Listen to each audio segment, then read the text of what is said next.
اسلام کی تیسری خلافت جیسے ہی شروع ہوئی، رومن اور پرشین امپائر کے بادشاہوں نے سوچا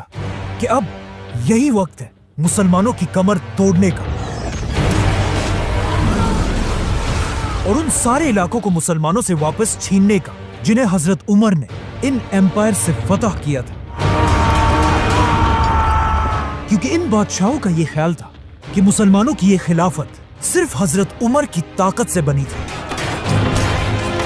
اور نیا خلیفہ عثمان اس خلافت کو ڈیفینڈ نہیں کر سکے گا۔ تو سب سے پہلے رومن امپائر کے بادشاہ نے مسلمانوں کے سب سے امپورٹنٹ علاقے ایجپٹ کو چھیننے کا پلان بنایا اور اپنے جنرل مینوئل کو 300 جنگی جہازوں کے ساتھ ایجپٹ کی طرف روانہ کیا، کیونکہ ایجپٹ دنیا کا سب سے رچ علاقہ تھا اور پچھلے 600 سال سے یہاں کا سارا گولڈ اور گندم سیدھا رومن امپائر کے کیپٹل کی طرف بھیجا جاتا تھا۔ لیکن اب حضرت عمر کی خلافت میں ایجپٹ کو فتح کرنے کے بعد یہاں کا سارا مال رومن امپائر کے بجائے مسلمانوں کے کیپٹل مدینہ کی طرف جانے لگا اور یہ رومن امپائر کی اکانومی کے لیے ایک بہت بڑا دھچکا تھا۔ اسی لیے 300 جہازوں میں رومن امپائر کی بہت بڑی فوج مسلمانوں کے ایجپٹ کی طرف بہت تیزی سے بڑھ رہی تھی اور اس فوج سے لڑنا کوئی آسان کام نہیں تھا۔ اسی لیے سارے مسلمان ایجپٹ کو فتح کرنے والے صحابی اور جنرل عمر بن عاص کی طرف دیکھنے لگے، لیکن یہاں پر ایک بہت بڑا مسئلہ تھا۔ مسلمانوں کے جنرل عمر بن عاص کو اس حملے سے پہلے ہی ان کی پوزیشن سے ہٹا دیا گیا تھا۔ اصل میں اس سے کچھ ہی سال پہلے عمر بن عاص رضی اللہ تعالیٰ عنہ نے حضرت عمر کے دور میں پہلی بار ایجپٹ فتح کیا، جسے ہم پورا ایکسپلین کر چکے۔ ایجپٹ فتح کرنے کے بعد خلیفہ عمر رضی اللہ تعالیٰ عنہ نے عمر بن عاص کو پورے ایجپٹ کا گورنر بنایا، لیکن پہلے دن سے خلیفہ عمر کو اپنے اس گورنر عمر بن عاص رضی اللہ تعالیٰ عنہ سے ایک بہت بڑی شکایت تھی، اور وہ شکایت یہ تھی کہ ایجپٹ دنیا کا سب سے رچ علاقہ ہونے کے بعد بھی حضرت عمر بن عاص وہاں سے مدینہ کی طرف بہت کم ٹیکس بھیج رہے تھے اور حضرت عمر اس بات سے بالکل بھی خوش نہیں تھے۔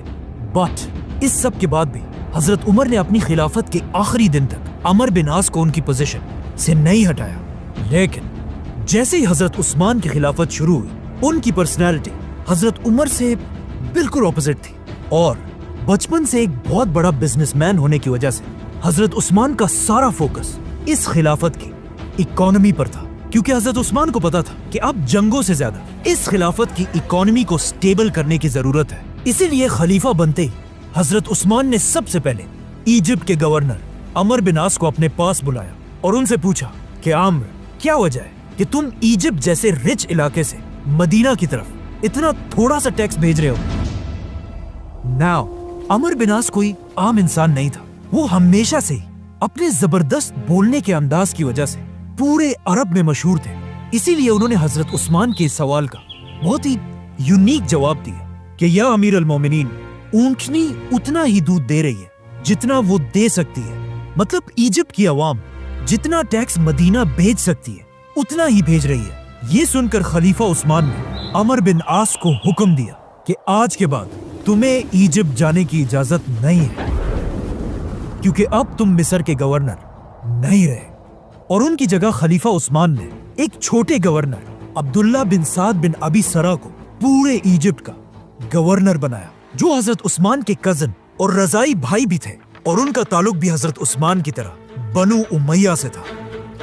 عبداللہ بن سعد نے ایجپٹ کا گورنر بنتے ہی وہاں کا سارا نظام بالکل بدل دیا اور وہاں کی عوام پر ٹیکس اتنا بڑھا دیا کہ جتنا ٹیکس عمر بن عاص کے زمانے میں یہاں سے مدینہ کی طرف جاتا تھا، اب اس سے ڈبل بلکہ ٹرپل ٹیکس مدینہ کے خزانے میں جمع ہونے لگا۔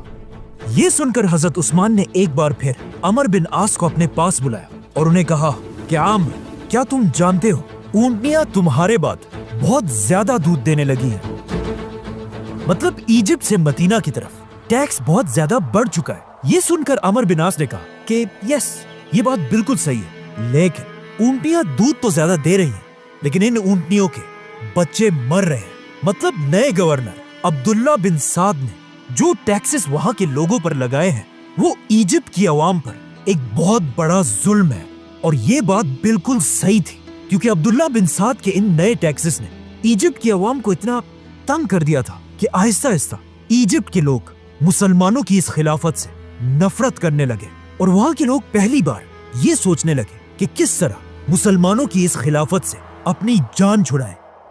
آخر ایک دن ایجپٹ کے سب سے بڑے شہر الیگزینڈریا کے لوگوں نے مل کر ایک بہت ہی سیکرٹ لیٹر لکھا اس وقت کے سپر پاور رومن امپائر کے بادشاہ کے نام، جس میں انہوں نے لکھا کہ یہی وقت ہے مسلمانوں کی اس خلافت پر حملہ کرنے کا، اور جیسے ہی آپ کی فوجیں مسلمانوں پر حملہ کریں گی، ایجپٹ کی پوری عوام مسلمانوں کے خلاف بغاوت کر دے گی۔ اسی لیے without wasting any time Roman empire کے بادشاہ نے 300 جنگی جہاز، تلواروں، تیروں اور اپنی فوج سے بھر کر مسلمانوں سے جنگ کے لیے روانہ کیا۔ جیسے ہی رومن امپائر کی فوج ایجپٹ کے سب سے بڑے شہر الیگزینڈریا تک پہنچی، وہاں کی عوام نے انہیں دیکھ کر مسلمانوں کے خلاف بغاوت کر دی، اور وہ رومنز کے ساتھ مل کر مسلمانوں کی فوج کو مارنے لگے، اور بہت ہی آسانی سے انہوں نے الیگزینڈریا جیسی امپورٹنٹ سٹی مسلمانوں سے چھین لی۔ صرف کچھ ہی مسلمان ایسے تھے جو بہت مشکل سے اپنی جان بچا کر الیگزینڈریا سے بھاگ گئے اور سیدھا ایجپٹ کے کیپٹل کی طرف گئے، اور جا کر وہاں مسلمانوں کے گورنر عبداللہ بن سعد کو بتایا کہ پورے ایجپٹ میں مسلمانوں کے خلاف ایک بہت بڑی بغاوت ہو چکی ہے۔ لیکن اب مسئلہ یہ تھا کہ عبداللہ بن سعد ایک بہت ہی نئے گورنر تھے، اور وہ اس سے پہلے کسی بھی بڑی جنگ کے لیڈر نہیں رہے تھے۔ اسی لیے مسلمانوں کو اس بات کا ڈر تھا کہ ہمارے یہ گورنر عبداللہ بن سعد رومن امپائر کی اتنی بڑی فوج سے جنگ نہیں جیت پائیں گے، اور ایجپٹ ہمیشہ کے لیے مسلمانوں کے ہاتھ سے نکل جائے گا۔ اسی لیے ایجپٹ کے مسلمانوں نے مل کر خلیفہ عثمان رضی اللہ تعالیٰ عنہ کی طرف ایک لیٹر بھیجا کہ آپ عبداللہ بن سعد کو ہٹا کر ان کی جگہ دوبارہ عمر بن عاص کو ایجپٹ کا گورنر بنائیں، کیونکہ عمر بن عاص ایک بہت بڑے لیڈر اور جنرل تھے۔ انہوں نے اس سے پہلے بھی پورے ایجپٹ کو فتح کیا تھا، جس کی وجہ سے اب تک رومن امپائر کے فوج کے دلوں میں عمر بن عاص کے نام کا خوف تھا۔ یہ دیکھ کر حضرت عثمان نے بالکل ایسا ہی کیا، اور عمر بن عاص رضی اللہ تعالیٰ عنہ کو دوبارہ گورنر بنا کر 15,000 کی فوج کے ساتھ رومن امپائر سے لڑنے کے لیے روانہ کیا۔ ناؤ جو مسلمان اس سے پہلے رومن امپائر کی فوج کے سامنے بالکل مایوس ہو چکے تھے، اب عمر بن عاص کو ایجپٹ میں داخل ہوتا ہوا دیکھ کر وہ سب لڑنے کے لیے دوبارہ تیار ہوئے، اور حضرت عمر بن عاص کے حکم کا انتظار کرنے لگے۔ لیکن جیسے ہی عمر بن عاص مسلمانوں کے کیپٹل پہنچے، انہوں نے مسلمانوں کو کلیئرلی کہا کہ ہم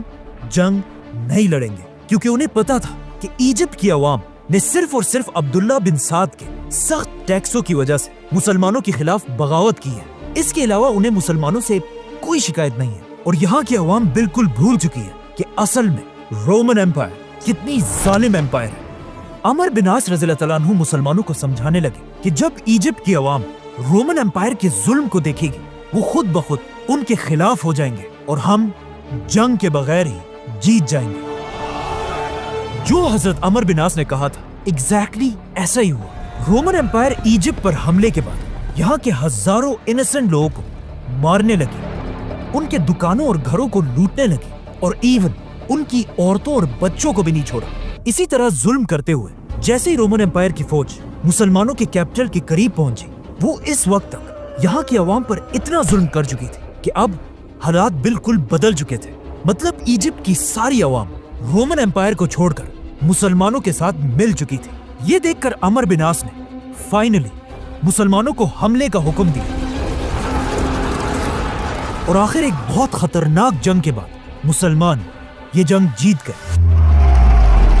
اور رومن امپائر کی فوج ہمیشہ کے لیے ایجپٹ کو چھوڑ کر بھاگ گئی۔ حضرت عثمان کی خلافت میں مسلمانوں کی یہ فتح اتنی بڑی تھی کہ اگلے 1000 سال تک کوئی بھی مسلمانوں سے ایجپٹ نہیں چھین سکا، اور آج تک ایجپٹ مسلمانوں کے کنٹرول میں ہے۔ حضرت عمر بن عاص نے جنگ جیتنے کے بعد وہ سارا مال ایجپٹ کے لوگوں کو واپس کر دیا جو ان سے لوٹا گیا تھا، اور اب ان کا یہ خیال تھا کہ فائنلی حضرت عثمان انہیں ایجپٹ کا گورنر بنائیں گے۔ لیکن حضرت عثمان نے ایسا نہیں کیا، بلکہ انہیں ایک آفر دی کہ آج سے تم ایجپٹ کے آرمی چیف ہو گئے اور عبداللہ بن سعد گورنر۔ لیکن عمر بن عاص نے انہیں کہا کہ یہ تو ایسی ہی بات ہے کہ گائے کے سینگ میں پکڑوں اور اس کا دودھ کوئی اور لے کر جائے، اور یہ کہتے ہی انہوں نے حضرت عثمان کی آفر ماننے سے انکار کر دیا، اور اسی طرح حضرت عمر بن عاص نے ایک بار پھر پورا ایجپٹ فتح کر لیا۔ ناؤ ایجپٹ کا مسئلہ تو حل ہو چکا تھا، لیکن اب خلیفہ عثمان کی زندگی کا سب سے بڑا واقعہ پیش آنے والا تھا، کیونکہ پہلی بار دنیا کے مسلمان قرآن کی قرأت کے بارے میں ایک دوسرے سے لڑنے لگے تھے، جس کے بعد حضرت عثمان نے دنیا کا پہلا یونائٹڈ قرآن بنایا، جسے آج تک پوری دنیا پڑھتی ہے۔ سبسکرائب